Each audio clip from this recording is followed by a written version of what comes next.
Hi, and welcome to the podcast. This is my very deep dive into many things magic with Chris Kenner. If you don't know a lot about Chris Kenner, do check out the first podcast I did with him. He works very closely with David Copperfield, with Homily Wag, and as with the last one, I interviewed him as he was on David's Island. This is a deep dive, right? We go deep into magic technique, into theory, into Chris's opinions on theory. So for some of you that are less inclined to sort of enjoy being stuck in the weeds, I think most of you do because it's always the same. But we do, talk about a lot of stuff that if you haven't been doing magic for that long, you might not know. Do Google it. All right. So when he's talking about cylinder and coins, just Google cylinder and coins magic trick, and you can get some context. So it's a long podcast, so you've got plenty of opportunities to press pause, go off, have a look at something and come back. I love talking to Chris. I love the fact that he has strong opinions, but is respectful of the art and respectful of young people in the art or craft, depending on where you stand on it. That it's always a pleasure, and I'm very, very appreciative of his time. Any questions you've got, do email me, steve@stevefaulkner.com. Do check out onlinemagic.co. That's my membership site. We talk about learning magic online, and that's where you can do that. In my opinion, there's no better place, but I'm completely biased, so read the reviews. Follow me on Instagram @stevefaulkner. And if you could share and review this podcast, that would just help me so much. It really, really would. It will take a couple of seconds, and you have no idea what a difference it makes, because not very many people do it. Understandably, you're listening in the car, you forget, whatever, but if you could do that, that would be lovely. Thank you to Stuart Davis for editing this. It's a lot of work. Stu puts loads of work into it, and I appreciate that very much. And of course, I appreciate you listening. Here is my conversation with the great Chris Kenner. When I put the money in the envelope that says it's got nothing in it, that seems a little bit too obvious, but maybe it's a double bluff. Double bluff. Double bluff. Double bluff.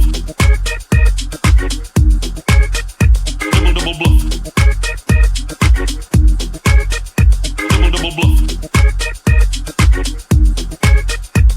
Double bluff. When I put the money in the envelope that says it's got nothing in it, that seems a little bit too obvious, but maybe it's a double bluff. How are you? I'm great. I've been doing good. Life's good. Wife's good. Job's good. Everything's kind of going along swimmingly. It's been, I don't know. Vegas has its issues right now, so it's quite the troublesome time. Why is it? What's the trouble? Oh, the trouble is, we just have, with all the stuff politically going on, it's no matter what side you're on, it's causing people to either not spend money or not come to the United States, or tourism's down all global. I mean, for us, I don't know about globally, but for us, it's down, even not just necessarily Vegas, but it's kind of down a little bit. So it's a little bit more of a grind, but it's okay. We're lucky because, David attracts an international crowd, and he attracts like pretty broad age groups. So it's not like, he's been around so long that someone that's very old will know him. And then there's people that are interested in magic that find out about him, and then they want to see him. So that's why we've been able to survive so long.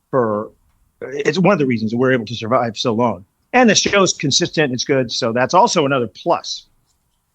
That never hurts. Yeah. So, because it was quite funny. I was talking to my daughter the other day, and when we were chatting, and you was like, "Let's do another one." I was like, "Oh, great!" And I said to Gracie, it mentioned you and David Copperfield, and I said, "You know who David Copperfield is, right?" And she's like, and now she's not interested in magic, right? So, because she's my daughter, of course.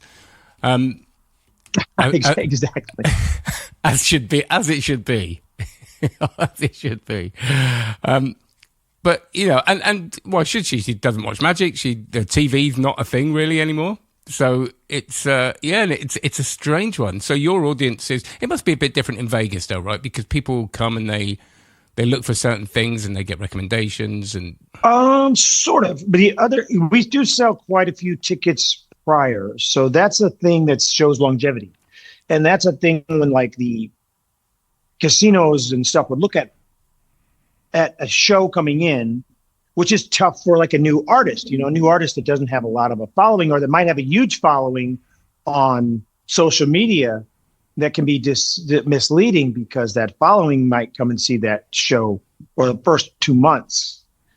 They're not ingrained into your brain as an iconic performer. They're just a sort of a pop celebrity, pop. I don't mean by pop. I don't mean pop music. I mean like sure. they just popped into the world as a celebrity for quickly. So they're really known by a niche, even though they have a gazillion followers. There are people out there that don't know who Mr. Beast is, and he's one of the most famous people on the planet. But you ask, most old people, they're not going to know who he is.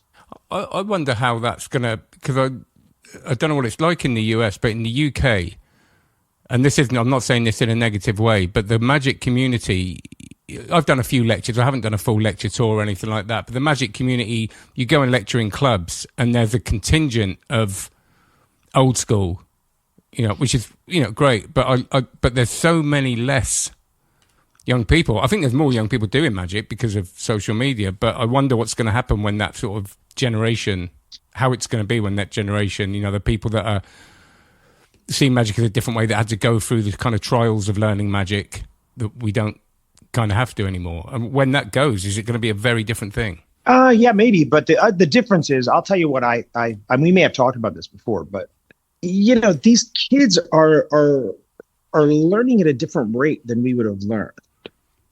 They are accelerating quickly, and I would have done anything to have that opportunity to look at the internet and call my friends. And I knew people all over the world when I was 18 years old, 19 years old, but I only met them at magic conventions, so I could only talk to them when I saw them at the magic convention. And if I could get them on the phone, it would cost a fortune because you were paying international. It's not like, calling some up on, asking them a question on WhatsApp, where there's no cost to you, just having the internet, And so it's a totally different kind of animal out there in a good way. I think in a good way, personally. So I'm not sure. It may be changing I'll tell you what's changing that is better for sure. It's more, and I know that there are people that would disagree with this. It's very open source to some of these kids, so they can access the stuff and they can learn it and be good quickly because the knowledge and the information is there. So they're able to share it around the world, and there's many kind of different kinds of like magic. There's magic that you actually just performed. It could be a self-working card trick or a trick that you purchased versus sleight of hand. And sleight of hand has, I think, accelerated. These young kids are doing it's almost like experimental sleight of hand when you really watch some of this stuff. The way that coin magic has changed is both cards and coins, but I see it in coins as it's ridiculous how much weird moves and crazy grips. And I see so many things online that I would have sworn were fake, CGI, or not CGI necessarily, but they would have done old school, like painted out the coin they dropped out of their hand. They're holding it at their chest against a black shirt, and they paint it out against a black shirt. That's what they look like. But then you talk to the person and you see them do it, and they do it for you live. And you're like, wait a minute, hold on. So I don't really second guess some of these stuff, especially depends on who the person is. If you shoot a guy who put something online, I'm of course going to assume it's perfectly not legit. Avi, yeah. He's been so good. He's so good. So and these I'm just mentioning a few. There's an enormous amount of guys out there that are just ridiculous. He would show me things and I would be like, what on earth is that? I don't understand this, because I know him. I can ask him. It's not like I don't know. I don't want to just randomly text or message somebody on Instagram and say, hey, you probably don't know me because I'm 1,000 years old. What on earth is that? But Avi would show me some stuff that I couldn't believe he was actually doing and could do it consistently. Like these things where they balance them on the back of their hand near like where the watch area is, your watch is, and without a watch on, of course. And then they can get it right back in their hand. It's just great. It's really crazy. And then turn it over great, though, right? And great. And yes, exactly. He does. And more. And more. Oh yeah, he can clip it. He clips it. It's like it's got a name. I don't know the name of it, but it's got a name where they clip it. And that's also the interesting thing is back in the day, I could name every name of every move that was around. And now I listen to these kids and I feel like I'm listening to another language.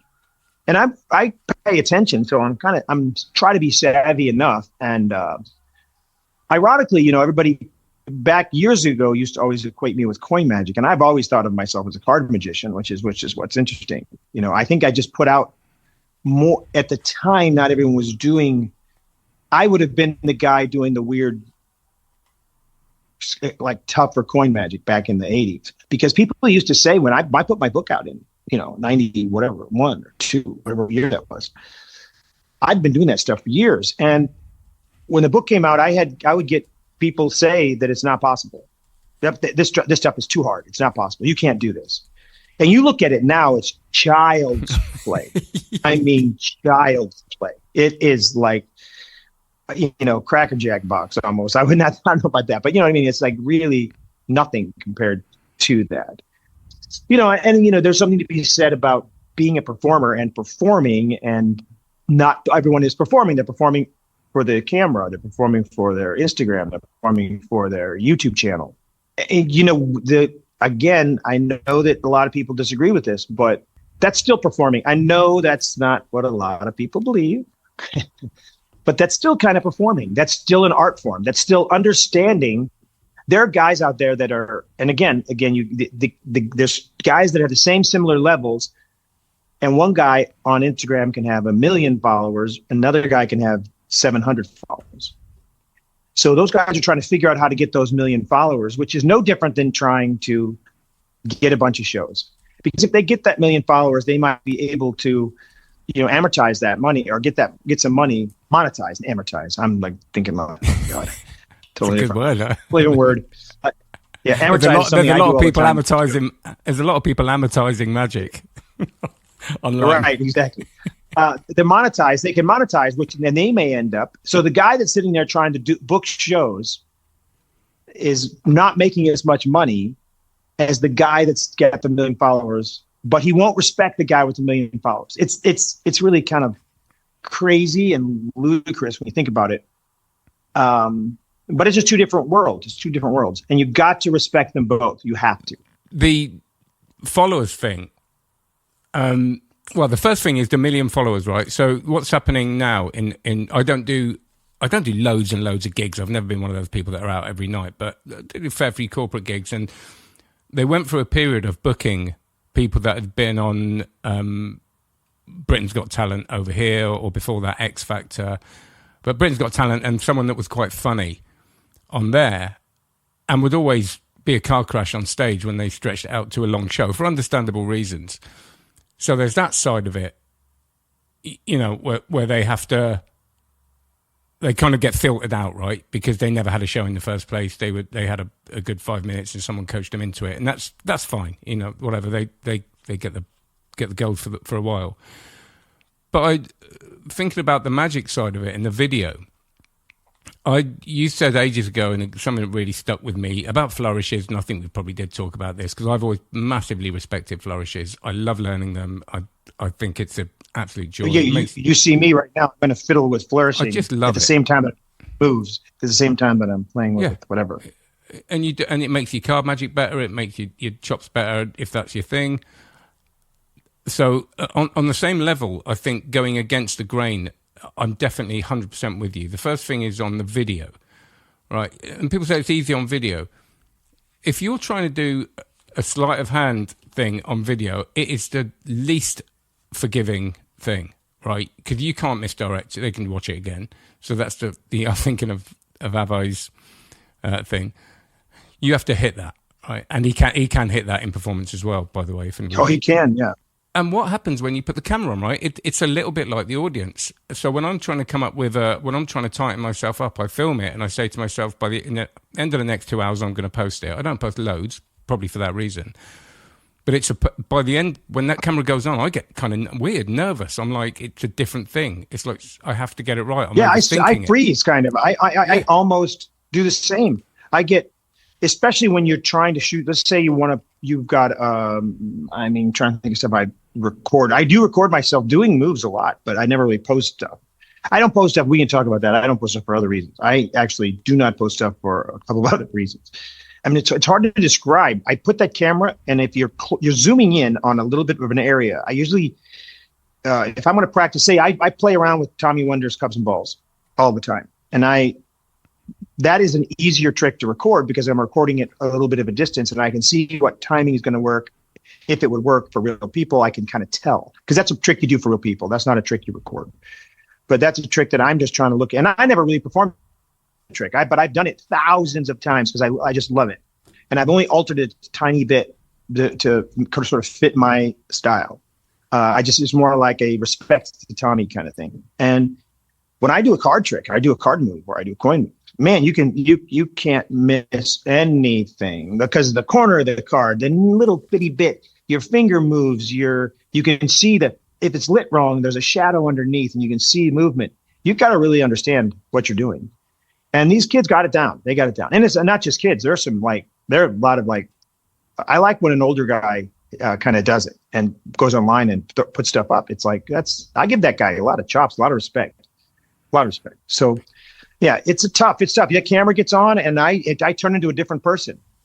Homer and I talk about it all the time because we'll be sitting in our office and I'll be like, hey, because I can't necessarily hold the camera at the angle I want to do it. I'll say, hey, would you shoot this for me? And then he'll shoot it and I'll watch it. And it doesn't look bad, but it's like you see any imperfection. I mean, anything. Yeah. It's like taking a photograph and zooming in on your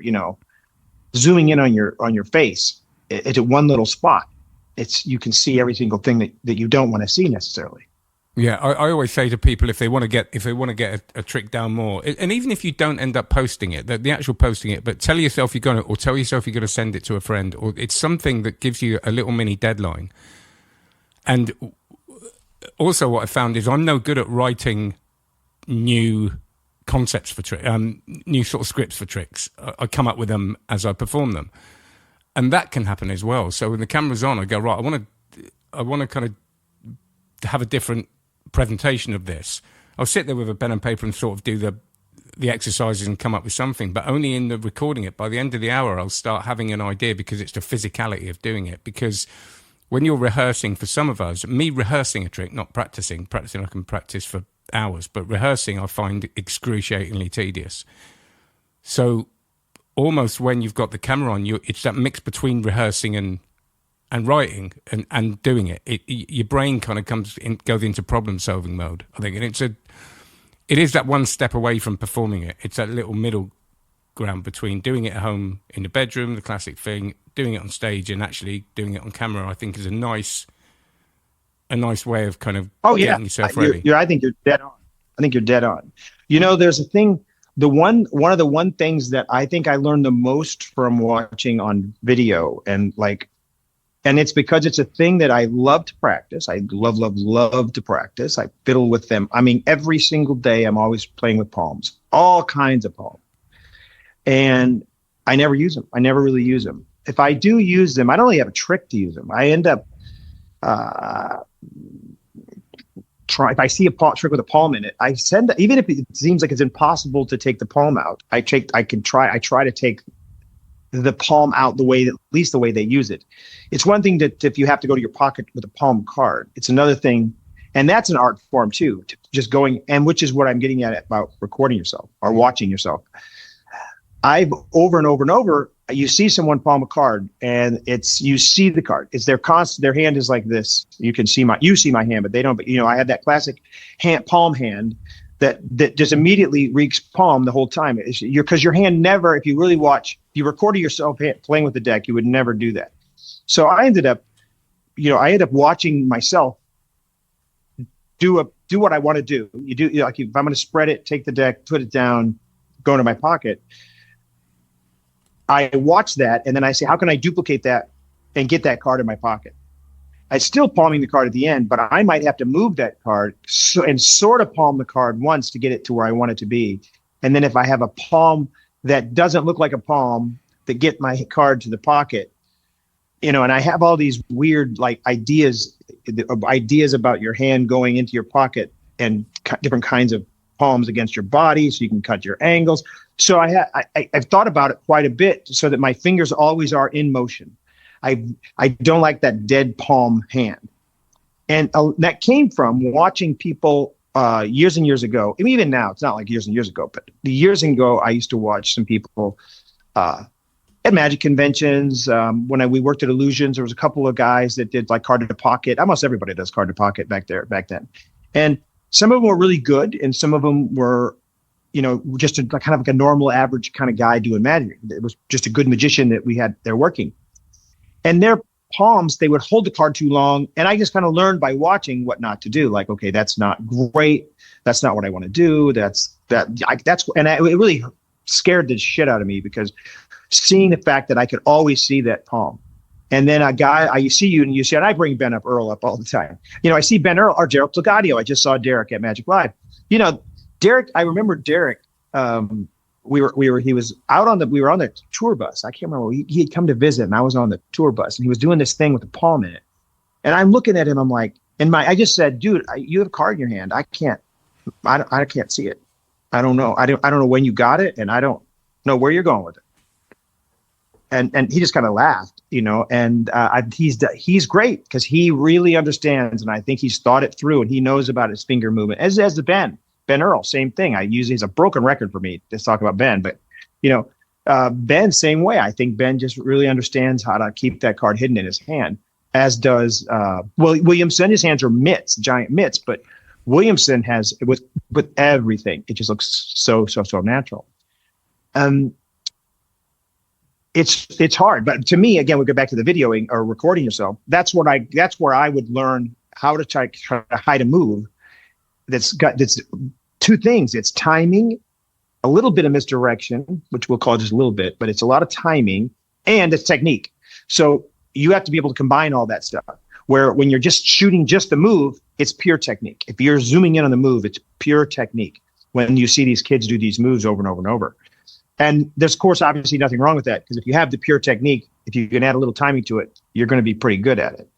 But it's tough to be good. It's tough with the internet now. And if a lot of these guys that are, I'm doing air quotes, are really good, what you put what they do and the way they do it on the internet, it would look not great. Absolutely. And I think that it goes the other way for me, going back to palming. I want to come back to the internet thing in a minute.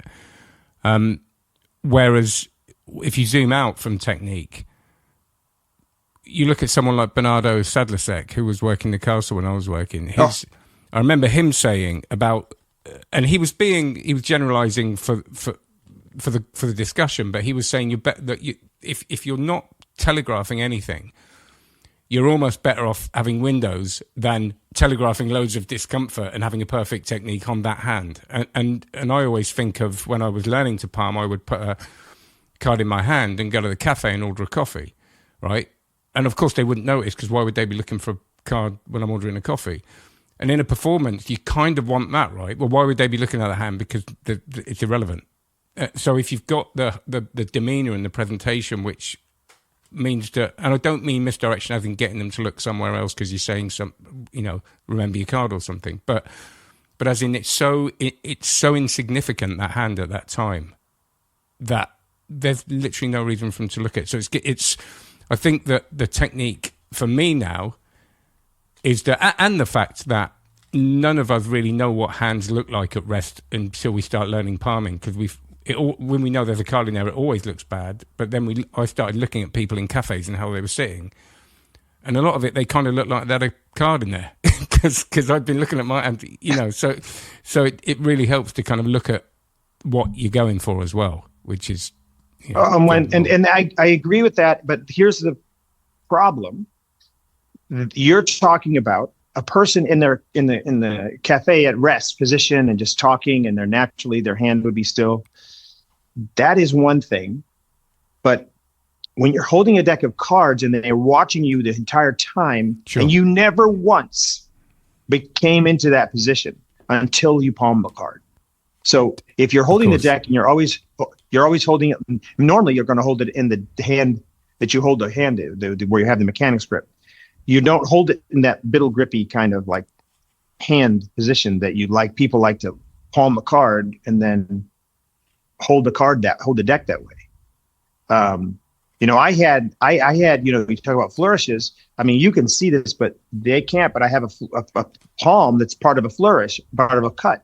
So if I do this cut, I do this, and the same time I do a one-handed top palm. Yeah. So I have the card, but the thing about it is when I do it, they think this card is the top card.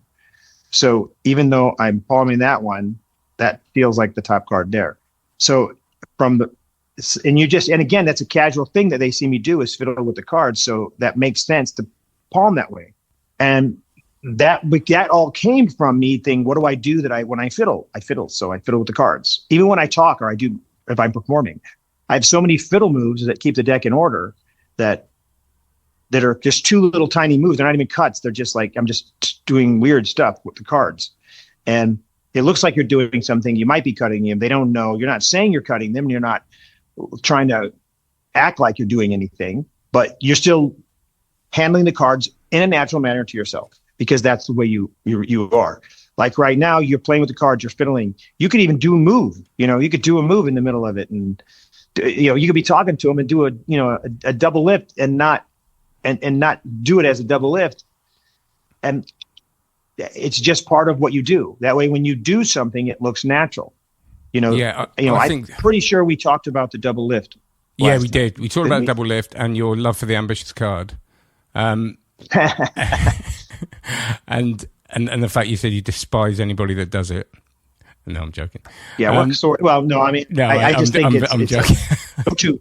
Yeah, it's such a go-to thing. It's like, some guy will publish a book with 500 tricks in it, and they'll ask him to, they'll have 500 tricks in books and magazines and lecture notes, and somebody will say do a trick to them, and they're going to do ambitious card. Yeah, because it's just I just don't get it. No. They have no faith in their own stuff. None. Yeah, it's so crazy. I think going briefly back to palming. I don't want to go too deep on this because there's a lot of people thinking, but they can't see us. There is I remember that thing between, I think it was on the Revelations DVDs, VHSs, you got Vernon and Michael Amar, and they're doing that Lowy palm thing, with the Travelers. Oh, yeah. And Amar was saying he does it just basically when they're not looking. So by the time it's done, but you could clock it if you were staring at his hand. And there's this way of doing it, where you take it as you're taking the cards. Now, to me, this is I can't do it very well, but this is the most invisible, but it's not unnatural, right? Because it highlights a grip that looks weird. And it's same with a one-handed bottom palm. I always think that kind of balance. So to get that out of the way and kind of do something that looks movie, but it's down by your side because you're chatting, and then that misdirection of. So here's I have my thing again. I'm just going to this is so technical in a way, but I know. Sorry, everyone. Let's say your best, most convincing. Now, obviously, there are times when you need to go to a different place, a different pocket. The card has to be face up, has to be face down when you palm it to put it wherever you're going to put it. We got to put it in a box. Whatever it is that you need it to be, but. For the majority of people that palm cards, I think it's going to go in their pocket 90% of the time, or maybe not 90, but quite often they're going somewhere with that card, because other than that, it's got to go to another pile. It's got to go to another place. You're just moving it because that's the only reason to palm it. If you're going to put it somewhere else, why else would you palm it? I'm not even sure other than just to get it on the top, if you just want to palm it, do a palmish move to get it on the top. Whatever your best, most convincing palm is, get the card there and palm the card. Yeah. If you can, with either hand, if you have a good palm with your left hand, good palm with your right hand, you should only need two that you can do flawlessly. And even if the other moves are like palms, to get the card there, if you want to, when you take a palm from the center of the deck, if you're going to palm a card from the center of the deck, if you shuffle that deck after you palm the card, if you get it somewhere and then if you cut it, shuffle it, if you don't take it from the center and never shuffle the cards up or don't hand them to them or something, there's no really reason to have done that palm that way. I know that you may not understand, people may not understand what I'm saying, but if you were to do a trick and you have the person pick the card place it right back in, and you hand them the deck, and they get to shuffle it. And you take the deck back, and now you can find it. You have kind of got a miracle. No matter how you find it, whether you just run through the deck and take the card out. If you did that 5 times in a row, if you could repeat that trick where you had them take a card, you look away. The first time you don't look away. You say, pick a card, hand it right to them and shuffle it. And now you take the deck back and you run through and find it. And the next time you spread them on the table. If you could do that, you wouldn't have to do another trick. Obviously you can do all the tricks you want, but that would be a miracle if you could repeat that just getting a little bit more clinical as you went on. Like, I'm not going to look. I can leave the room. You take the card out, put it back in the deck, shuffle it. Those are miracles that you could, if you were to try to do that trick versus anything else, you have something that can't be explained. If that makes, I'm not sure if I'm making sense. Yeah, no, you are. I think what you're saying is you're starting off at that. What's perfection? What are we trying to do? Because most of us are trying to do something that is completely natural and as close to that thing of, I suppose as close to that thing of think of a card I'm going to, what I mean? It's the perfect, there's nowhere to go with it. However, I do also think that when it comes to, depending on what context you're in, doing something that may not be as miraculous, but more beautiful, then that's, or has more character, or has something that draws the eye that fascinates people. And I think of sort of contact juggling and things like that, where people kind of know exactly what's going on, but they're captured and they get into almost that magical mindset of going, well, it can't be that because it looks like it's not moving. And so I suppose there's kind of, depending on what the goal is it to, blow people away magically, or is it to show them something that kind of does both? Alex Vendrea I just saw him at Magic Live. And Alex Vendrea, I think, does like an amazing diagonal palm shift. Like, it's pretty amazing. Yeah, he does. He's good. Yeah, and so when Alex Vendrea comes up to me and says, because I always compliment him. I love this guy. He's a great guy, and super talented. And I always like praise. I'm like, dude, you're so great. This is great. Your diagonal palm shift, your everything. It's really not that. It's that his passes, you name it, he can do it. But he does it well, and he's kind of growing into being a pretty decent little performer. And oh my God, David's staring at me through the window, like making faces. Great. That's a sentence I will never be able to say.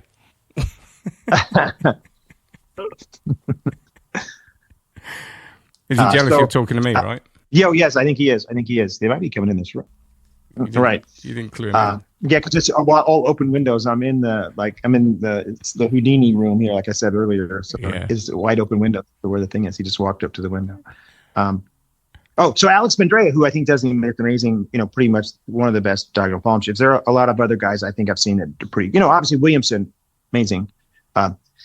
Ben, all those guys. So Alex comes up to me and says, you got to see this kid. You've always said how, thank you for all the stuff you said about me, but this kid can do the diagonal palm shift. You got to see it. So I know him too, and I can't remember his name. Top of my head. And I've seen him before, and this guy is so good. This young guy, so good. He's in his 20s, he's in college. And it's great. He does it. It's just like, okay, that's ridiculous. That's so buttery looking and looks amazing. With that said, what is the reason to do the diagonal palm shift? Get the card in. Now, I'm saying that because, right, but there are so many different ways to accomplish that and not have to do a move that's sort of angly, sort of really difficult.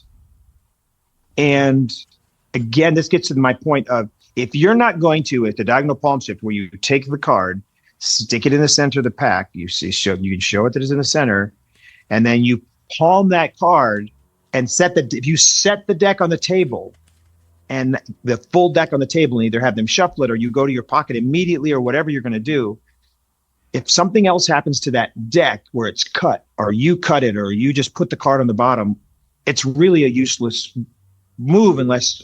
What I'm trying to get, my point I'm trying to get at is people do these moves and then they do other moves after, which means they didn't have to do the hard move. Sure. Yeah. Like if you did a spread, if you did a cull, and then you just angled that card, you can as this, and now it's in your hand, it's palmed in your hand. Now, whenever and you look supernatural, whenever you need it, you just set your deck down and you've got the card palmed. Way easier to get away with, probably looks better in all reality, and because the thing about the diagonal palm shift, and I've thought about this with many other moves. When I'm looking at a move, like I always think, why am I doing this move? Is it because I like the move? Is it because the move is cool and I like the move, or is it because it gets me to the exact spot that I need to be for the thing that's going to be observed by the audience to fool them? What's the best way to fool them? Is it doing this move, or is it a wasted amount of energy that I might get caught at? What's the point if I think I might get caught, as opposed to doing something that's also clever? Now I want to say easier, because when you do a spread code to a palm, it's not necessarily easy, but it's much more relaxed and it looks more natural than this really bizarre way to put a card in the deck. I'm going to put the card. Like it's because the one thing about the diagonal palm shift that makes it good, the good part is they see the card, they see it sticking out, they see it's in the center. You push the card in and you palm the card. You see the way I'm doing it. I had this little spin with the deck. I do this little spin, and then I usually lay it flat in my hand. So I'll lay it back in my hand. Now, if I now, like, what's the purpose? Is the purpose, most people I see do a diagonal palm shift. They do it and then they just show you the cards in their hand. Look, I did a diagonal palm shift. Yeah. If you're doing it to say, if it's the end of a card to pocket and you have an amazing diagonal palm shift and you can take that deck, palm the card, set the deck down, reach in your pocket that one last time and pull the card out. I totally understand it. If you can do it that well, that to me makes 100% sense. But if you're not going to set the deck down, or not, and you have to prove that now you can show, because if you do the diagonal palm shift well, you can take the deck, set it down and say there's no breaks, there's no anything, the deck is right there, I haven't touched it, we put it in the center, you saw it go in the center. That makes sense. I get it. That's 100% usable version of the palm. Reason to use the diagonal palm shift. Unfortunately, I don't think that's what most people do with it. So that's what I'm saying. All I'm saying is really understand what move you're using for what's the effect you're trying to accomplish with the move. Is it just to get the card in your hand, or is it to be able to push it in? They know it's in the center and it's clinical, and then you clinically hand them the deck, or you set it down and never touch it again. That is a reason to do the diagonal palm shift. Otherwise, there's many other moves that are going to get the deck card in the bottom in your hand, in your left hand or right hand, depending if you're right or left-handed. So, what do you think? How do you feel about that? I feel exactly the same in one context. Another example I'll give you is that I still do close-up gigs, right? My love would be to just do shows, but there's not enough of them. So I do a close-up gig, and I used to be able to do that for hours. Now, after 45 minutes, I'm looking at my watch because it's the repetition of it.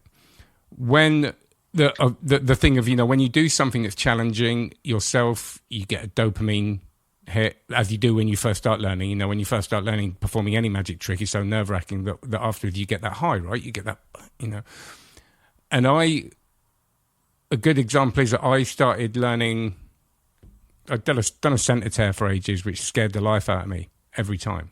Which would you learn? A center tear, like ha. Yeah, right. I've got a center tear story. Remind me of the center tear. Yeah, when you're done, say what's your center tear story. So center tear, acidus, all the peaks for me are so terrifying because they don't rely on sleight of hand. They kind of rely on a move, but it's such a miraculous. The effect is so good that there's this weird guilt of I've only just. And I've said this before, and it sounds like I'm demeaning mentalism, right? but in my head, I'm going, I'm just going to look at it when they're not looking. As you should. No. Yeah. But I don't enjoy watching those kind of performances. I do if they're done well. Don't get me wrong. There are people that I love to watch doing it. But most of the time, I find it quite dry because it's all about the effect and there's not much more to it. But performing it because it scares me now will make that 2-hour close-up gig go like 10 minutes. Now, I've got a lot of tech here because I review it. I could give someone a thing, they could write it, I could go, right, boom, got it. No skill necessary. But to me, the joy of doing it, I think, even though they don't know why I'm so happy, I'm not getting bored, and those ripple effects of me having a really lovely time then means when I go back to doing my other stuff that I've done for years, I've got this renewed energy, which is contagious. So it sounds quite sort of woo-woo, I suppose. No, I understand. No, I understand. Good afternoon, fellow conjurers, and welcome to to Volume 1 of my lecture tapes. I'm going to kick off with a nice little effect I call the Kings of the Ancient. I think it will play well to a high school prom or like a work do. Can you be quiet now, please? I'm doing my program. What made the center tear? What was the center tear scary? Did you do a center tear peak or just a center tear?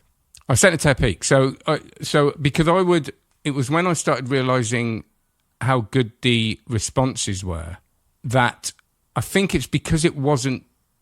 And don't get me wrong, it's not an easy. It's not self-working, but compared to the stuff I was learning at the time, I was like, this whole sort of presentation, which was 5 minutes. And I remember I had to sit in one of my gigs I had was I had to sit in a meeting where a PR company was pitching to Microsoft. And I was a fake person there that was just meant to be in the meeting with a pitch. And at the end of it, part of their pitch was a mind reading thing. And at the end of it, I did a center tear. So this whole meeting at the end was pinned on me doing this center tear peak. Now I could do it. I knew I could do it. Now I'd have been easier doing the cups and balls, which has 20 slides in it, because I'm in control of all of it. But, and now I've done it for a bit, I'm losing that fear. But there's always that fear of it's all based on that one little thing, and it just seems so bold that's something you've got to learn. And I think what you have to get over with a lot of Magic M mentalism, you have to kind of lose that guilt and just really focus on it.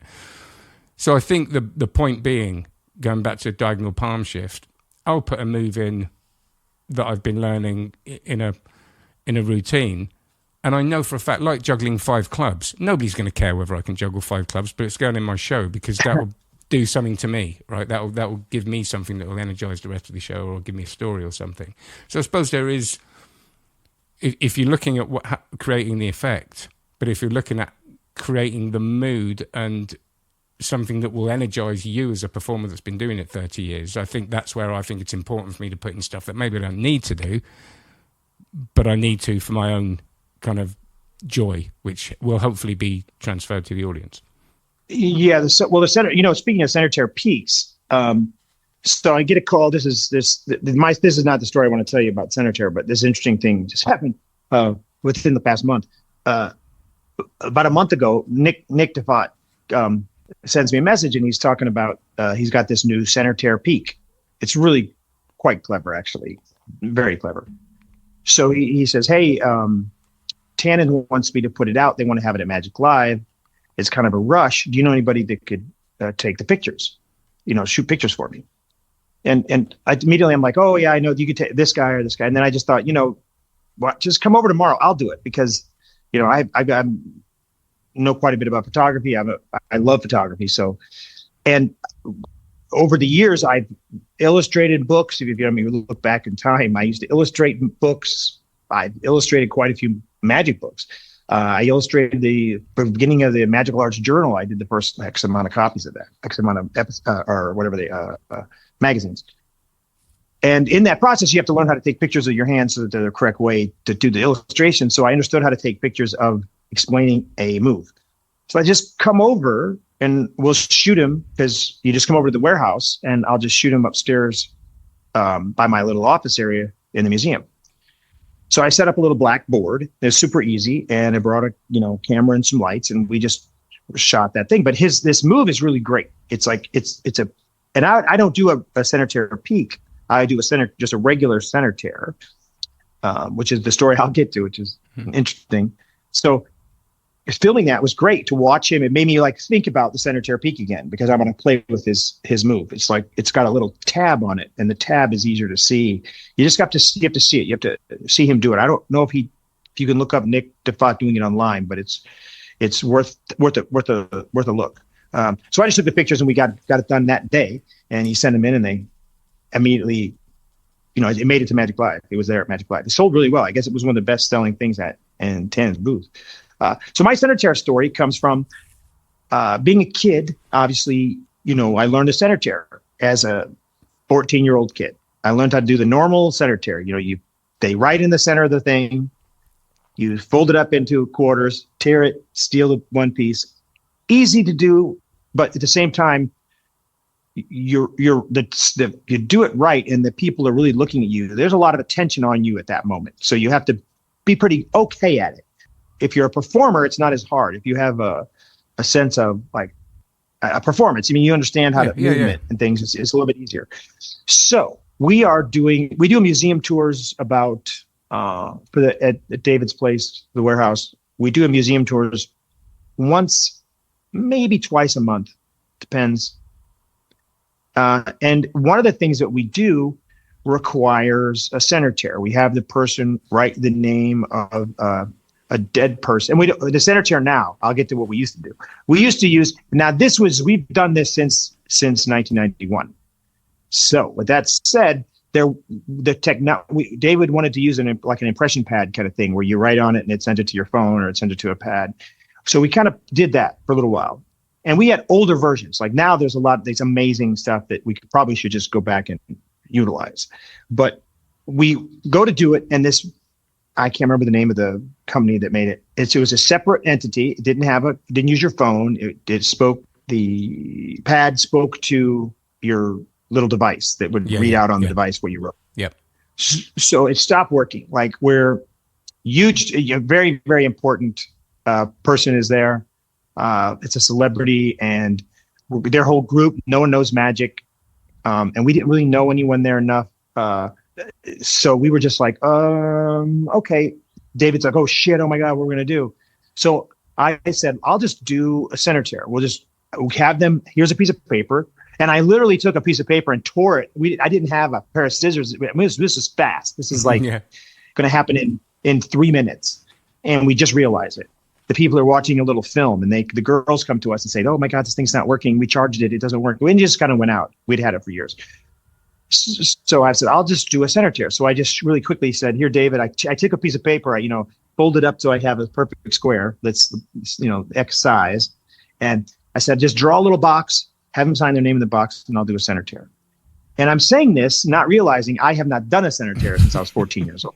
So I'm about to do this for the first time for these, they're fairly important to us people. So I played with it once, and then because it happened so fast, I had no time to worry or be any way nervous. I just boldly did it. And that ended up being way better than the impression pad thing at the end of the day. So now we end up just kind of just using the center tear. So we just do it as a center tear, but I don't do it as a peak. And as I started playing with the center tear, because we do it so often now, you realize how much technique kind of goes into the simplest center tear, where you just steal in things and look at it later. Like I basically do the center tear and then I don't even look at it. I just, as I'm walking past, because we both give the tour. So I'm about to take over and give the tour. So I do this part of the center tear. And what makes it good in this situation is they have no idea that I would know anything about magic. They don't know me as, this is Chris who does magic over here. This guy works for David because he knows magic stuff. They just think of me as some dude that works for David that's part of the museum. They might think I work in the warehouse. They don't know what I do. David doesn't necessarily, I don't necessarily go. I don't care if they know what I do. I don't wear that ego. I don't have that badge of honor on my sleeve. I don't need it. So it's really good misdirection in a way. The fact that David even says, he goes, I don't want to touch it. Just give it let Chris hold it up for display. So I'm holding it up with my fingers. And he goes, actually, you know what? Tear it up. So I just tear it up and then I hand it back to them immediately. And they put it in this little pouch that's in a bag that they hold. So it happens to the way that I'm actually part of the misdirection, the fact that I'm just a normal person. So even if my technique wasn't that great, they're not even thinking that I could do anything. Sure. If David did it, they'd be looking at him like, he's going to do something here because he's the magician. Since I'm not the magician, it's almost like he told one of their people to tear it up. So that worked really well. And that has made me really think about the center tear. So I've played around with just a normal center tear, no fancies, nothing. And I kind of deep dived into my psychology of what makes that work. And it's super easy to do, but at the same time, you are just like palming a card, holding something in your hand. You're ending up with something in your hand for quite a while because I have to hold it for, 30 seconds or 15 seconds, which is in performance land forever. So So that's my center tear thing that I would have never thought I would ever play with again, that I ended up deep diving into and went into like, oh my God, what's my theory on this? What's the psychology behind it? Where do I have the people's, who do I want, where do I want the person that wrote on it to stand? Because they're going to probably look at it the most when I tear it versus the other people, so it all went to this whole like level that I would have never thought thought about the center tear, and which means you can look at any move like that. Anything you do, if you really break it down into why am I doing it? How am I doing it? What's the best way to do it? What's the best person to pick the card? What's the best? You kind of, I think you kind of get it. Yeah. Yeah, I do get it. And that's what I think that's kind of, I suppose, the point I was making is that, you geek out on it and it becomes something for you. And you're not, like you said, the misdirection is they're focusing on David. So it's an internal thing. It's an internal. You don't have to geek out on it. You could have just done that again and just never looked at it and just that'll do. But there's an internal joy, and I think most of us perform because we love what we do, and we have to make certain concessions maybe for certain gigs. A lot of us, but it's keeping that joy that we had when we first started learning it. That dopamine that we need to give us the energy to perform well. I think. To put those little things and interestingly enough, thrillers. What I do is I play it super casual. Like I'm like, oh, seriously, really? You want me to? Okay, I'll hold it. It's not. I don't do. And David I've never mentioned it to him. I've never told him to do this. I've never said. We've never really talked about it. But he's picked up on what I'm doing. He gets it. He knows. He's a very smart guy. So, he's realizing that I'm like acting like this is the first time I've even been asked to hold the thing. So he goes, Chris, can you hold this real quick? Hold it up for me. So I don't touch it. I don't want to touch it. Just give it to Chris. So, I'm like, oh, okay. And now I'm like holding it kind of like I'm almost confused that I'm holding it, but I'm still showing it. And he's actually, let's do this. Let's tear it up. And then I say, you want me to tear it up or them? And he says, just tear it up. So I just tear it up. And then he plays off that also, which makes it so casual and so offbeat that I could probably butcher the move and show my hand with the card in it, with a piece in it, and they wouldn't care or notice. And that's now real. And when the reveal of that name is done, we've had people cry. It's really weird because it's the way it's done in the tour. With regular people, not magicians, people don't have any idea how that worked, and you don't realize. Again, you were talking about how powerful that center tear can be. Yeah. So this one move that I discarded and thought, I'll never do it in my life at 14, because it was kind of like and back then the whole world was doing a center tear. It's like when card warp first came out, the entire world does card warp, and I never see it done now. I've never seen a soul do it in forever. So it's an interesting thing to realize how great one thing can be when done in a certain circumstance or situation, no matter what it is. And I think that's when I know for some people they'll feel like we're in the weeds with this, but I think it is transferable learning this. I think that it's a good example of whether it's diagonal palm shift, center tear, and just an example. And I don't want to get, when people just go, and I do this, and I do this, and I do this, and I don't want to do that. But I actually don't think in a lot of context, people say, how do you justify them writing it down? It's in some, depending on where you are, I always say you got a lot more scrutiny in a parlor show than you have, when people are having a drink. But I was playing with justifications for tearing it. And like you said, that to make that tear, what I started doing was I'd get a lighter out to light it, and I go, oh God, I forgot that in my risk assessment they said that they've got sprinklers in. That'd be so embarrassing. So I kind of put it away and just kind of think in the moment. I'll just tear it up, hold it, and it's almost like I don't usually do that, but trying to just throw it away a little bit. And I'm not saying that's a great way to do it, but it's a different way of going. You're writing it down because so you don't change your mind, and I'm not saying there's anything wrong with that. But yeah, a lot of things like I have said to people when because I do have a bad memory. You asked me to pick a card, I'm not. I got to show it to someone else. I can't remember. I have to remember what number it is in mnemonic to remember it. Oh my God, that's so awesome. I have to go right. That's 21. So that's easy for me to remember. So I sometimes, if I were, and I don't really use a center tear in my own or anything else, but I don't remember things, so I would more than likely say, I want you to write this down. And the reason is because I myself had done this. This is the way I would perform it, actually. I can't remember anything. I honestly can't, even though I'm supposed to, I do this stuff with, as magic. But if you told me to pick a card, I wouldn't remember it. So I want you to write it down and let everyone see it so that it won't be changed. We're not going to do anything. Just write it down. Whatever I would say, it would be more about my own memory. And I want you to know, just in case you don't have a good memory.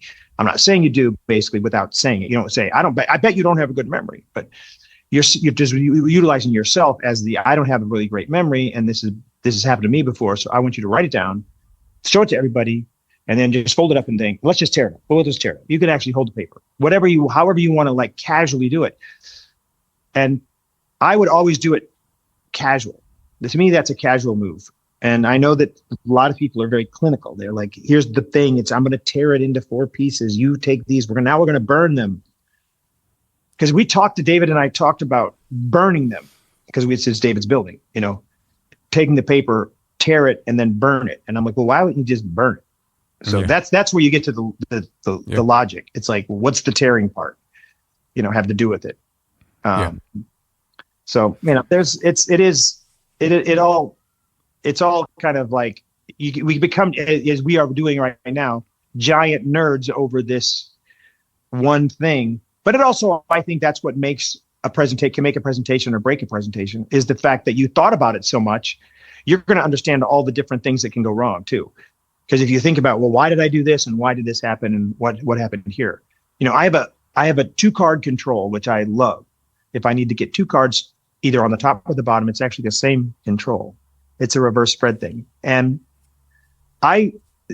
it's very specific who picks what card first on and you can do it any way you want. Like the move doesn't require the person on your right to pick the card first and then the person on the left. But it makes more sense for my body movement. And again, this is the way I work, the way I move around, the way I walk, and I am with my motion and my movement. It makes more sense for me to have the person on the right pick the card first, person on the left pick the second card, and then then both cards end up on the top like instantly. And I've seen other people do it the opposite way, and it works for them. So to me, I'm kind of trying to say that just because a person does something one way doesn't mean that's the way to do it. If you don't fit their way they perform and the way they do things. If a guy's running around on stage or running around, he can do almost anything. But if a guy stands still and doesn't move around a lot, they are restricted to some of the moves that the guy that walks around does. It's like watching a guy that I saw this in the 70s. This is in the 70s when Slidini was like ginormous when those books were coming out, and he was still alive and you could go see him. I'm very lucky to have seen, met Marlowe, met Vernon, met Slidini. I met all those guys because I'm old. I'm old as hell. So when someone did Slidini, they would sit and talk, and they'd be a normal performer, a normal guy, and then they would say, let me do this trick. And they would all of a sudden basically turn into a 70-year-old Italian man hunched over, like, here's like the card. They almost threw an accent in there. So it's interesting. Perfect. Instead of taking the idea and making it fit them, it's like the Tommy Wonder thing with me. I'd love to do it. I would love to be able to, but he doesn't. He's different than me. He's a different performer than I am. And that doesn't make him better or me think I'm better or anything. I don't think that at all. I just think that I'm a different kind of person with my motion, my body movement, the way I stand. I would never bend my back over so far and lean down on the table. The few things that he does where his misdirection is basically based on body position, I think. He never says it, but having watched him do it many times, I think that's part of it. Even if he doesn't say it, it's just a little part. It's how it works. That's not something I would do. So I have to kind of alter it a little bit and understand what I would do, which might make me just change, not the technique, but you're still changing the technique. It's so complicated and so simple at the same time. We have really got off on a tangent. No, we didn't have anything to go off of. This is the worst podcast I have ever heard. Don't. These two guys, Someone's two old guys. Someone's talking going to edit that, and reboot. your testimonial of my podcast. No, oh no. Your podcasts are all good. I'm gonna edit it out. No, I'm not. Don't edit that out, Stu. So I think it goes back to a couple of things that always makes me think of. I used to teach leadership courses. So I never gave up magic, but I just fascinated with it. And one of the things I used to teach was the mirroring, matching and mirroring, right? So you know the whole thing where if you copy the person in front of you with body language, you get rapport, right? You don't. That's not what happens, but that's usually how it's sold. So they lift their drink, you lift their drink, you sit in the same way as them. And you can always tell the people that have learned that stuff that didn't get it, because you can tell when they're doing it, right? Because they come out of them and they're copying you. But the way to do it is to do it unconsciously. Once you know the skill, you end up doing it anyway, but in your way. You're just kind of getting a feel of, if you're communicating with someone you don't have natural rapport with. And I never really had to use it, but I think in magic it can be useful. So it's adapting. It's if you're sitting like that and you're sitting back, and if I'm trying to get rapport, I won't sit with my shoulder there and this there. You're chilled, so I'm not going to be like this, right? Because it's threatening. And it's also when I've been sold something by a really good salesperson, right, that isn't just doing the technique, it's that I can't see the technique and they've got me because there's something else going on there. They've adapted it to them. It's part of who they are. And I go, damn, they got me. I just completely fell for the whole thing. So I think that adaptation is a similar thing of when you learn. I think you can take Slidini's work and completely adapt it, and people won't know that you're doing Slidini if they know. Oh, 100%. Slidini, right? 100%. No, exactly. That's what I'm agreeing with you. That's what you're saying. You're saying you're taking it and going back to this kind of loops back to where we started with the social media and the you were saying young people doing stuff that nobody was doing and they're learning at a different rate. I wonder if it's, you said, oh, people won't like this, but I think, the people that haven't read all the books and haven't done the same troll of reading Marlowe, reading Vernon, are coming up with all this stuff to video, and it's just crazy. And I wonder if it's because they haven't read that stuff. They haven't got the dogma. They haven't had that thing of oh, you should do it like this, which just gets seeped into us. So we get this guilt over going. For sure. I don't really. I can't. I know what. I love Vernon. I agree with Vernon. I think that he was unbelievable, but I don't think he's the final word in today's world, because I say this about John Ramsey and the cylinder coins, which again is a trick I have never really done, maybe once or twice if I ever tried to perform it, but I practiced it, fiddled with it, have methods. I can do the original version. I have a version that looks like it, that's gimmicked beyond all gimmicks. I have one that's my version. I really have loved that idea, that trick, but it's not a great trick. But here's the way I put it. If John Ramsey were alive today, knowing what he knows, if he was not just, I don't mean you just plopped him here. I'm like, if he was alive today and decided to make that trick up, and he had the availability to look on the internet and see how coin magic worked and see what coin magic looked like, and to see what techniques are available and around now, his version of that trick would be totally different. So that doesn't mean that doesn't mean you can't do it the way it was done. That doesn't mean it's still not good. And it doesn't mean done in the right hands it wouldn't fool someone. But I'm just saying that I'm pretty sure John Ramsey would have utilized, being the smart guy that he was, some of the techniques that are available to him today. And that makes you wonder, with that thought process, I can look at a trick like that and think, what do you think? How would he think now? What would he do if he wanted to do this? What would the cork be? What would the coins even be? Would he have used this little cylinder that was just available to him at the time? What would he have done? And he might have done it the same. Maybe it'd be exactly the same. But it's a thought experiment, isn't it? Yeah, exactly. With that thought, it to me, it makes me think more of, as much as I love that trick and I love the legacy of it, I will still play with it. So you still play with it, you still want to do it. But then if you start to think, what would he do in today's world? So you start looking at different techniques and different things that are out there, and you don't try to put them into there necessarily, but you just go another direction. Like if I did this same exact kind of effect where 4 coins are going to, today in today's world, I think you'd probably do it with 3, but we'll still call it 4. Because back then everything was 4 and then things became 3. I don't know, for some reason. So let's say today's world you did it with 3. What would the object that you put on the table be? What would the thing that it appeared under be? And now you're doing the same kind of trick, but it doesn't even look like the other trick because your vanishes are one at a time, complete and crazy.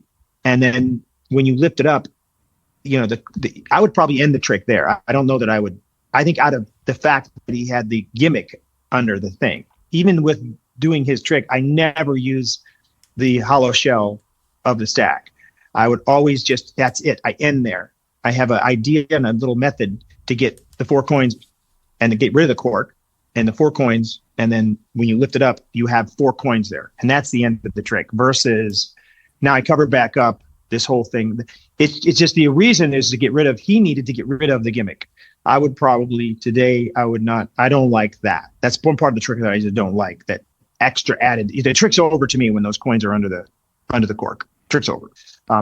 So then if you start looking at that way, now if those coins, you think, oh, what if I did it with something else? What if I did it with 3 Pringles? Whatever you want to do it with, that doesn't matter. It becomes a different trick and you're still kind of paying tribute to the same trick that you love. And that's a way I look at, it's a formula. You're taking the formula of that trick and applying it to other objects or the same objects, but can each coin really disappear they don't have to, and now you're not relying on making it look like his trick. You're just saying, what's the formula? I want to have 3 objects, coins or objects, disappear and appear somewhere else under another object that you had set down with a thing with a ring or a cork or whatever you want to put underneath it to appear under. And you maybe not even need that. This boils down to, again, I'm like, we get into these tangents. I have played with an idea for a trick for a long time. And the idea, and I have the methods. I've had methods. We're talking like 30 years I've thought about this trick. And when I was a kid, there were these tiny little safes, like with a little tiny like dial on the front, like look crappy and cheap. And you would put your money in the top. You have a little hole slot in the top, whatever. So the idea was to take a coin, have a bunch of people sign it, like a silver dollar. And you talk about the silver dollar, make the silver dollar important. This is a silver dollar that's from X year that we're at. Let's say it's you've got a 1822 that means something to you because your grandpa, whatever the hell your story is. You don't even have to have a story, I guess. And then the coin is signed by multiple people, literally signed, both sides. So now it looks like a guy with a billion tattoos all over him. Now you take that coin, you open the little safe, you put it inside of the safe, or they can put it. They can put it inside of the safe. There's a little like place to put it, a little stand or a little something. You just put it in the safe, close the safe. They put it in. You're not near it. You don't touch it. You don't do anything. You are standing 10 feet away, 5 feet away. And all you do is talk about coin magic. At the beginning, you said there's a great trick where coins go from one hand to the other. And I thought, what's the ultimate version of that? We're going to take the coin, have it signed. We're going to lock it in this safe. You're going to put it in. I'm nowhere near it. And then you stand, you're standing at the other end of the room table and you just produce the coin, hand it out. You don't even have to open the safe. You can, but that's the coin they signed. So that is the ultimate coins across. It's one thing, one time, one trick. The presentation for that trick will be stronger and more memorable than any coins across you're ever going to do. And it's just one thing. But it's the same kind of idea. And my method was I had a crazy table and the coin actually literally went to underneath and to the edge of the other table. And the coin was an old coin that is magnetic. And I would brush against it with a magnet in my pants and would attach it to my pants that I can now walk further, take it, and just produce it. So the method's nuts at the same time and I had all sorts of other ideas of things where if I had to touch the safe for a second just to move it forward, but I didn't like that. So again, it's just that I deep dived into this, and I've spent a ton of money on it, actually, a lot of money trying to develop this thing, and it's a plot problem, and that boils down to what's the simplest thing. And again, I brought it up earlier. If I could take the deck of cards, have someone pick it, and I really look away, and they pick it, put it back where they want, and then hand it to them, and they shuffle, and you find it, that's a miracle. Yeah. Them shuffling, them taking the card out, and then with that trick, I think you kind of need to do it twice so that you can let them really, if you have a good version, a good method, if you can repeat it, when you do it the second time, they are watching so closely to make sure that all the things that they're ingrained in their head, that you hold the cards, that you can palm the card, that you can control the card, that you hold a little pinky break, which everybody knows about, unfortunately. The world kind of knows we can manipulate these cards. So if they feel like nothing happened, you have a trick that they will talk about. And it is really taking all of card magic, every single trick you've ever seen, no matter how great, no matter how visual, no matter what, and basing it down to the most basic, what is the most simple effect that can resonate with the audience, and that is they pick it, they shuffle it, you find it. And it sounds like, oh, I can do that trick, which of course you can, but to do it to where it's really clinical is a challenge. Yeah. And if you can do that, that's the trick they're going to remember. I can guarantee it. Guarantee it. And I think there's a problem. The thing that's, and I had this thing, we might have talked about it last time because we didn't hear the very end of the podcast, but there's a block people have where we have this label, we're either creative people or we're not. And it's a classic thing. And I think I discovered about 10 years ago that if I put myself in a room with a problem, and I had that internal story about myself. Oh, I'm the person that can learn moves that other people, I don't, I can't come up with stuff. But as a thought process, I did it with a routine. And I think nearly everybody, to different levels, if they really say, right, I'm going to leave this room, I'm just going to have these 3 props, I'm going to try and find something, can open that creative valve. And it's quite, because I know people that, it's like jugglers, they go, I can never learn to juggle, I've got no hand-eye coordination, which is always nonsense, So I think that's made the magic richer for me, almost irrelevant that I come out with the perfect ending in the end, but the process has taught me something that can maybe be transferable as well. Yeah, it's hard to convey that, It's hard to let people know theory, and mixing theory with technique, with what you think sleight of hand is and what you think misdirection is a complicated thing, because everyone's different. You were talking about, I think you mentioned public speaking. You were talking about public speaking, or was that someone else I was talking about? Oh no, I was talking about with David's son Dylan. We were talking about public speaking yesterday. And he was he goes to Emerson. He's studying film. He just showed me amazing, unbelievable short film he made. Oof, so good. It's only got 2 people in it, but it's intense. It's a little sci-fi kind of thing. Is it available? Not yet. It's about to be entered in a film contest, but then once it is, I think it'll be out there. It'll be out there. I'll send it to you as soon as it's available. Yeah, I'll send you the link to it.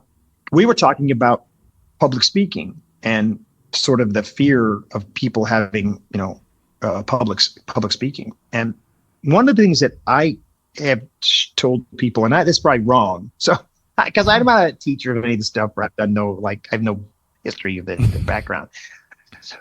But other than being a performer, you are a slight character on stage or as performing. You're not exactly yourself. You're in a little bit of, even if you try to be as much of yourself as you can, which I say to be is be yourself.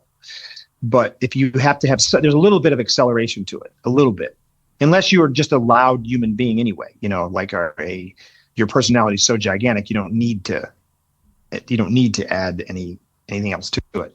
We were mentioning, like, I'll never remember as a kid, as a young kid performing, I was a little nervous trying to do a thing. I had to do was performing for the Society of American Magicians. I was 14, 15, 16 years old. And the first time I did it, I decided I was going to do a card trick, kind of a simple 25, 30-second thing. And I just did the trick. And I did it purposely kind of lame or just normal, like standing there still, no thing. And then I said, what would this look like if Di Vernon did the trick? And then I did the trick with, how's guys? I want you. And then I did the thing as in Vernon's voice. And I'm a kid. So I did it with my impersonation of Vernon. And then again, this is the 70s. So I said, and what would Slidini do? And I immediately sat down and I, hunched over and kind of did this, just like we were talking about, people turn into these people. So if you think about it, like how would another person sound or do it? And if you're very scared, you're almost impersonating the idea of the person, yet you're not. So it makes it less of I'm scared of myself. I'm just going to do it the way I think this guy would say it. So it's it kind of covers your fear a little bit. So I did it's not a similar thing, but just because loads and loads of people that I teach have got a real block, as I have sometimes, about performing certain things, going through that thing again of having to go through the pain barrier of doing it on stage the first time and it not being what it's going to be. And I had that with the 8 rings, the rings that I twirl around, the contact juggling things. Oh, yeah. And it's one of the hardest things I've ever learned. Now, I know the first time I did that on stage, the skill level was going to drop a bit. I was going to lose a bit of fluency. Oh, yeah, for sure. So, and the only way around it, I kind of told a story at the beginning about, me learning it and not being a natural. And it took me, 10 weeks just to be able to hold the things properly. And this routine is going to show you that journey, all right? So the routine starts with me purposefully doing it badly. And then it kind of starting to kick in. So it gave me that lovely comfort blanket of if I do fumble, I'm kind of meant to in this bit. And then 30 seconds in, I'm comfortable anyway, or more comfortable. And actually it worked really well because the moment they start going, everybody started clapping because it gave them that, it was that awkward sort of, I'm purposely doing it and I'm hamming it up a bit. Yeah. But then they start going and then they sort of go together and start creating the patterns. And there are lots of ways I think we can kind of give ourselves a break and go into it a different way. Sure. Without being perfectionist. All I am is a big pudding that sat here. All I am is a big pudding that sat here. All I am is a big pudding that sat here. Smiling inanely. Smiling inanely. Smiling. Smiling. Smiling inanely. There's people in Piss Alley who looks like they're in much better form than you are. Okay, just tell me about Magic Live then. You went to Magic Live, right? Because I've always wanted to go and I never go, so I want to live it through you. I only went in the dealer's room. I didn't see a single event. Everybody does. Just briefly on that. Well, in my case, we were there. Like Magic Live. What's today? Thursday? I think it ended yesterday. So we were there. We left Monday night to come here. So. What I normally do is the first night, the dealer's room open. There's a party and there's a dealer's room opens at say 7:00 at night. So I just get there early, walk through the dealer's room and I see what would be interesting for David to see the next day. So the next day we go in when the dealer's room opens, we go about a half an hour early. So we can take a look before it gets too crazy. If there's something specifically I want David to see, we'll go look at that first and then we'll walk around the dealer's room. And then we leave basically because we have shows that night. Okay. We had shows on Monday. So, I don't have time to go to an event. David actually went to an event and I had to leave. So David went to the general, I think Mac King or Bill Smith, somebody hosted one of the general sessions in the big theater. It was more or less like, the little 10-minute lectures, 15-minute little not lectures necessarily, but talks, which David said was pretty good. So he did that. I didn't. I just kind of went into the dealer's room. So all I saw was the stuff in the dealer's room and all my friends. I know tons of people there. So it's kind of fun to see everybody. Magic Live is always good. Magic Live is always great. The dealer's room was, it was okay. It wasn't, I didn't feel like I was blown over with a bunch of new stuff. And every once in a while, like every couple of years, you see all this crazy new, like, oh my God, what's that? Or there's one thing that everybody has to buy or, and a lot of it, you'll get it or buy it, never ever look at it again once you play with it once. Oh, this is great. Look at that. Oh, cool. Put that in that drawer. And then you'll never see them do it again either, which is also kind of funny. Next year you're like, oh yeah, I don't even have done that, but but that was the hit of the Magic Convention. Oh yeah. Speaking of, there was a couple of things. You know who I really like, and I think he's England from England. Is Peter Nardi. I like Peter Nardi. I like the stuff that he's great. It's great stuff. It's and really fun stuff. It's not just fun. Some of it's pretty damn clever. Oh, it is. No, that's cool. Yeah, well, it has to be clever, and it can't just be fun. It's great. What did you see? I had seen most everything that he had.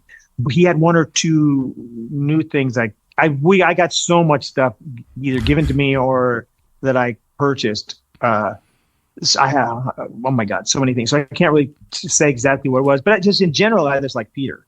Like, I just love his demeanor, the way he presents. And then when you see a guy, Paul Richards, I don't know if you know him. I don't know him personally. He has really, really, really, really, really, really got a good eye for tricks. Like the stuff that he puts out and a lot of card stuff, but it's very good. He kind of knows, he knows too many things. He knows what will sell. He's very smart. And he also knows how to present the tricks, and he knows they're good. He doesn't put out anything that's like bad. I mean, he might have a thing that's more beginnery, that's not, you couldn't necessarily, you wouldn't necessarily put it in your act, but it's really smart and really clever. But boy, I always love watching his stuff, looking at his booth. He's always got great stuff. Even some of the old stuff, Coercion, that trick, I occasionally go buy another one, and I don't think I've ever done it. And a lot of it is too, I like to support people. So if I can help them, I don't have no problem paying for a trick, because they're there to make money, and it's okay to, that some people give me stuff, but it's okay. I'll have no problem buying it. I have no problem buying something. Mago Larry, Larry, oh my God, this guy is great. I saw him do a trick and I had to leave. I didn't see the explanation. It was really funny. So I saw him do a trick in Vegas. He was doing a lecture. It was after I think he had stayed after Magic Live for a day, and I had gone to see him because I really loved this guy.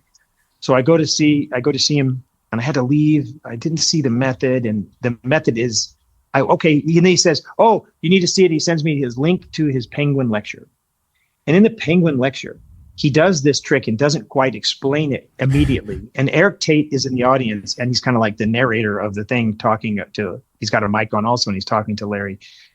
And the trick fries Eric. It fries him. I just talked to Eric about this actually at the convention, because I said, every time I see him, I think about watching this lecture. And Eric's like, but the trick with the envelopes, you're going to explain that, right? You're going to explain that, right? Keeps going back to that. And like, yeah. I'm going to explain it.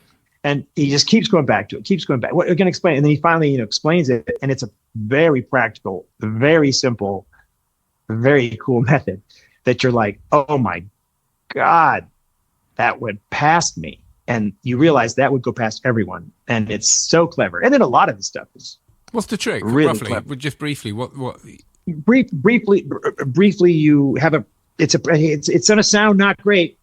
No, the method and everything. So people know really what great to look for if they know what one you're talking about. He has a prediction. And then he says, and you can do it you can do it with countries, you can do it with whatever. He goes, name, I'm going to write, he's got these just regular white envelopes that he hands out, literally passes out the envelopes. This is also very important. He passes out these little tiny manila envelopes that are really regular. And he's got index cards, just blank index cards. And he says, name a superhero. They name Batman, whatever. Name another one. It can be obscure. It doesn't matter. Spider-Man, Aquaman's brother, whatever they would name. I don't know what these names are, all these superheroes, but you can name anything you want. He puts them in the envelopes, and there's a woman on stage kind of helping him. And I may miss a little bit, but I think she shuffles them. She shuffles them, mixes them up, and there are no added things. It's only the ones that they named and he wrote down. Now he takes and he says, shuffle them up, and then they hand him one. She either someone could pick one, she can hand him any one.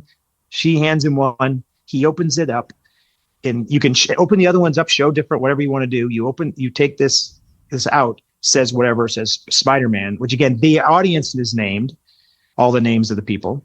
And now he takes his prediction, and it's Spider-Man. Good. And it's so clean and so simple, and it's so direct. It's kind of like when I say, if you could take a card and have them shuffle it, it feels like that. It almost feels that like ridiculously, clean. And so, let's give it a plug then. So that's on the Penguin Lecture, the Mago Larry Penguin Lecture. Yeah. Mago Larry Penguin Lecture. And there's gems in there. He's just really smart. He's really smart. And if you ever see him, he has this blank deck thing with you got to see it, but the way he does it in the overhead shuffle, it's a method where I'm like, God, I don't even know if I like this method, but he did it once and it fooled me. I mean, I really didn't know how it worked. And then when I saw how it worked, I'm like, how on earth did this fool me? Well, I'm going to have a look at it. I need some inspiration. Yeah, it's definitely worth, it's 100% worth taking a look at. I'm trying to think of anything else in Magic Live that I saw that was just stuck out of me. There's all the electronic stuff, but I'm kind of over all that. I kind of like the newer stuff because because they're doing some quite interesting things with it. And it's a lot more, whether I'll use it, but it seems to be a lot more robust now, and the people selling it tend to be thinking a bit more deeply about the issues that it could have, but. And I agree with you, but I want to say this about this. 2 times. And one time was in front of David, which I kind of get, because when people do things for David, sometimes a person performing gets extremely nervous. Oh, I'd be horrible. So they get very nervous and yeah, of course, sometimes make mistakes. So when you see these guys that made it fumble with it, or the technology doesn't work, or they have to say, "Oh, I'm going to do that again. I didn't turn it on," or I don't. It's like, wait, what? I know, and it does happen quite a lot. It really does. But it's so yeah. But the only thing I heard before you go, I quite like the controversies. I quite like the sort of gossip stories. Is that everybody was furious that some people went to a party by Justin Flom. I mean, there was loads of stuff on Facebook because saying anybody that went to the party should be, ashamed of themselves. It's funny. He actually, I ran into Justin. He invited me to that party. I was leaving. I obviously couldn't go. His house looks interesting. I mean, if you look at him, I've seen some of the things of his house online. He's got a little bit of money, so he's got a cool house. I mean, I've not seen it, so I don't know. But I've just seen he's got a slide with it for his kids from the upstairs to the down. It looks pretty interesting. Yeah. I think that's what people don't like. People don't like why how he's made the money, do they? It's. Oh, really, I don't. I think he has family money also. Oh, okay. I think he's got a little bit. I'm not saying he didn't make money. He's so if anyone tells Justin, I don't know. By the way, I've got no. I just know Justin's kind of casually, so I don't. And I try. I do my best, and as much as I have an opinion about every one of these people, I try not to really have an opinion. Sure. Me too. The whole, Justin, relax, all that. It kind of is what it is. And no matter what you say, everyone's going to justify why and what they are doing. Yep. Everyone. So I just kind of try to stay in my lane over there, stay in my lane, because you also, again, kind of, is that a fight you want to pick? Is that a fight? Some people want to pick on people. It's like, what's the reason? Yeah, I just think, for me, I think the reason I take our that country's falling apart because exactly what I was just about to say. Exactly what I was just about to say. The United States, it's not just your country, man.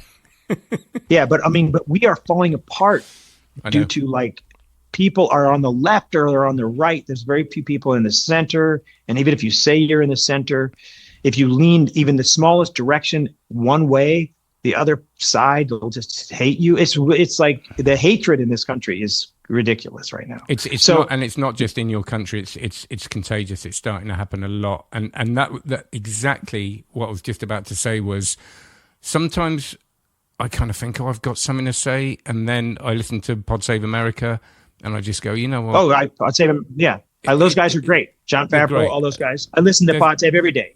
Every day. I do as well. I listen to every single one, and I just think, you know what? Have you seen today's, or I think it was today's or yesterday's, about the South Park episode, the second South Park episode? No, because I haven't watched it. I want to watch it first because I've watched the first one, which is. But it's so great. But it's just so great. If you guys don't watch Pods, listen to Pod Save America. It's really great. It's very left leaning. I mean, so if you're on the right side of the world, you might look at it and hate it. But it's very, very, very, very smart. They are logical. if something, and the one thing about people on the left like that, and I'm not trying, obviously you're going to figure out I'm lean left, but a lot of guys like that, they'll criticize their own people. They do. They will criticize. That is the 100% difference. They will criticize. They will, when Obama was in the office, those guys they worked for Obama. Yeah. But yet they will still criticize Obama. Yeah. If Obama does something that seems a little weird, they're going to say, that's not right. If Biden were to do something bad, or when Biden was looked like he was, having strange issues, they would say something about it. And the people on the right, you're never going to have anybody saying, if you say anything bad about Trump, you practically get, kicked out of the country. Yeah. If you're up high in office. So I know. it's nuts. And people say, don't want to get political, but I'm to a point now where I think, you know what, if people want to talk about any of that, I'm fine with it, because it's getting to a point where I think people do have to listen to those things to get those. You say they're left leaning, but they're also they take the whole thing and kind of have an intelligent argument rather than just taking the whole thing. Very, very much. It happens so. in magic. Very much. Exactly what I'm saying. It's like, you did this, so you're bad. It's like, and which is why, and it's why, and again, and what's interesting, and anyone listening to this that sits there and says, like, Chris Kenner's on the left and he doesn't like Donald Trump. That is not what I'm saying. I'm just saying that I want anyone to do whatever they want. They can be, and they can think, and they can see however they want. If someone wants to love a one politician versus another, it doesn't matter to me. I could care less. It's just the hatred in our country. And that's what I don't like. I don't like the hatred. I don't like the hatred against each other. That's all. No. It's really more that than it is anything else. The idea of, and I myself, as a human being, have a moderate amount of success. So I've had some success in my life, which that generates people to hate you. If you're in a business and you make more money, you become more popular, you have more Instagram followers, like we were talking about these kids. So one guy might have, 3 million Instagram followers, and people are like, how does he have it? Why does he have it? I don't have it. I don't think the guy's any good anyway. He sucks. Like, there's a kid, Paz Magic, Pete, his name's Pete. Really great kid, super nice kid. He's gone, and he doesn't do he's not out there doing with a crazy sleight of hand like we play with, but he's a good kid, and he's trying. He's making a great living, and he's a nicest kid. His family's nice, his dad's nice. They're really nice people, and people kind of forget that when they're sitting there terrorizing him and attacking him and these are magicians that are saying something bad. And I hate pointing out an actual human being, but I will, because he's a really nice person. I'm going to go out of my way to be nice to that kid. And so many of my friends that are where the people I kind of talk to, that may, I'm not saying they do, but they may look at it and go, oh, whatever. And they may not be mad at him but they just kind of they just brush him off as, oh, whatever. He's just over there doing that thing that I don't care about. And that's a part of our world that we should actually care about. We should care about everything. And it's unfair. That's it. And that is the hatred of life. I have people that are brutally mean to me online, and I have no idea why. No idea. I can't understand. I don't even know them. Never met them, or I've met them 3 times, and they have judged me on whatever they've heard, which may not even be true, or they may have stretched the truth, or they may have just made something up, or whatever. And that's it's really nuts how that is. And I've been caught, and in all truthfulness, I've actually over my years been caught up in it too. There are times where you get you get that you feel the same thing. You're like, when the internet first happened and people started getting all these likes and all these attention, and then you realize that's not just it. They're making tons of money. I have a really good friend, Chris Ramsey, and Chris gets this, he's actually veering away. Yeah, he's veering away from magic, but it's just crazy. Chris is the nicest guy in the world. Yeah, but people don't want to see that. It's and it's we all know we're doing it as well, and we all feel it as humans. Sometimes we're human, but it's the difference between communicating it and spreading it. And my thing is always try and go again. If you see someone that's done something good online, regardless of how many followers they've got, if they're getting a load of shit, and you're thinking that's not really fair, balance it out a bit. don't start an argument. I'm not saying get into the argument, but just maybe share their stuff. Right. No, just don't get involved in the argument. Just don't get involved. And and again, I know this is sound. I don't want this to be political. I'm not trying to be political, but of everything that of every podcast I've kind of ever done, I've never really talked about this stuff. And to me, of everything I've ever said and we've ever said, this little section might be the most important thing, because this is truth. This is reality. And this is, and even if you're sitting there right now and you just hate the way a person is, the magician, the way he performs, let's stick it into magic. Let's take it out of politics. You hate the magician. You hate the way they perform. You hate everything about him. Just don't voice it. Don't care. Just do your thing. Be yourself. I love basketball. So I watch when there's no NBA, I love the WNBA, the women's basketball. You've got Caitlin Clark, who's an amazing basketball player. You might not know who she is, but she's unbelievable basketball. Brought the WNBA on the map. She brought so many eyes to the WNBA. And I just sit there and every day my YouTube feed, because I look at the WNBA games, I get all these Caitlin Clark feeds about people that hate her, people that love her, people that David's walking by right now like, you're still on this podcast? Oh, David looks at me and he points as he goes, 2 more hours. He knows you.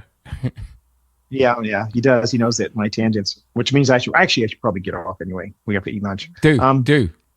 Yeah.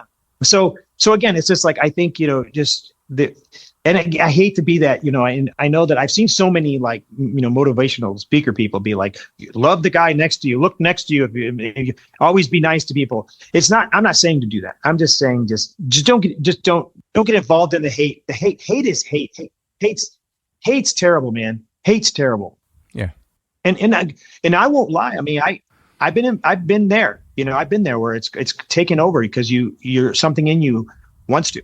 But I also know the feeling of someone that hates you and that them saying something about you. And I know what that can do to a person.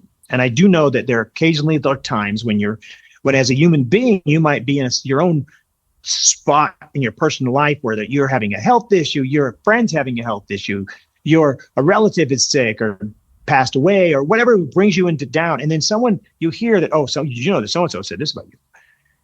It might just take the wind out of your sails. Yeah. And for no reason. Some of you don't even know or barely know. It's just crazy. It's crazy.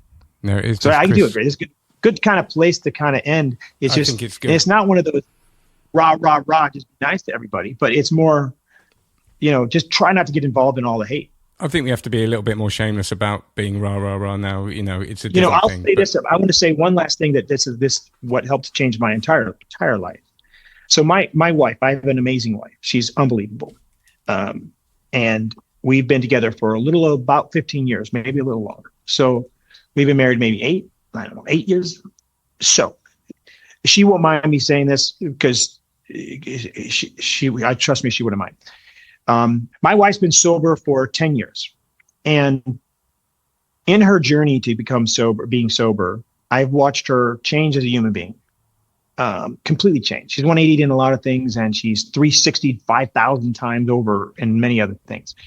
And through that process, I have watched her grow, and she now sponsors people and helps people and talks to people on the phone all the time. I'm in the lucky position where she doesn't have to work and she can just basically focus on that.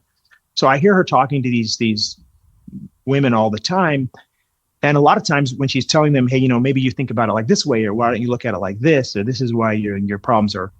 And she's not saying it to me, but man, I'm hearing it and it feels like, man, I can learn from that. I shouldn't do that. I might fall in that trap sometimes.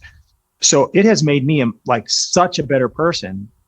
And a lot of it is it's kind of having good energy. It's a good energy thing, being positive and seeing things from another light. And I've always said, no matter what argument you have or thing you have, if someone does something, look at their view, look, what's their viewpoint. If someone doesn't, if you say something to someone that's, mean or snotty or whatever, they're going to have a visceral reaction to that. And you have to understand that if they come back to you and come back at you, you have to expect that or be prepared for that. Be prepared for that reaction. You can't just say something and think, well, I'm right and they're wrong, whatever they say. Ha ha ha. They may come back at you or may come back and say something. And you're inviting that. And again, that's all comes from negativity and hatred. And a lot of it, not necessarily hatred, but being negative. Hatred just like a stern word for that. But yeah, I just think that you can learn a lot by really looking at yourself. Boy, we really went out into craziness here. That's the criteria. I have no idea. I sure hope people don't go, what the hell at the end of that podcast? It was really weird. No, I hope they do. This is exactly what I want. Listen, I'm going to let you go because you've got very important things to do. I very much appreciate this. Chris Kenner, you got it. Thank you so much for your time. You got it. Glad to give it to you.